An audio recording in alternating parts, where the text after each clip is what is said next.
প্রায় 7 মাস ধরে দফায় দফায় আলোচনার পর 5 আগস্ট ছাত্র জনতার গণ অভ্যুত্থানের বর্ষপূর্তিতে জুলাই ঘোষণাপত্র পাঠ করবে অন্তর্বর্তী সরকার। জাতীয় সংসদের দক্ষিণ প্লাজায় বিকেল 5টায় এই ঘোষণাপত্র পাঠ করবেন প্রধান উপদেষ্টা ডক্টর মোহাম্মদ ইউনূস।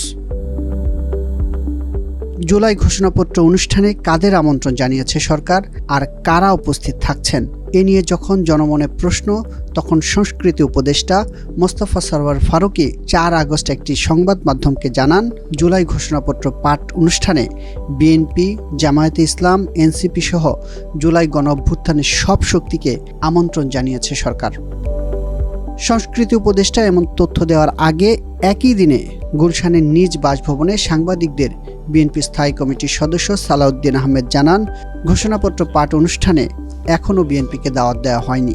তবে এই সনদ বাস্তবায়নে বিএনপি যে সর্বোচ্চ সহযোগিতা করেছে সেটি উল্লেখ করেন তিনি। সালাউদ্দিনের এমন অভিযোগের প্রেক্ষিতে উপদেষ্টা ফারুকী বলেন, বিএনপিকে দলগতভাবে দাওয়াত দেওয়া হয়েছে, সেখান থেকে তাদের কে আসবেন সেটা দল ঠিক করবে।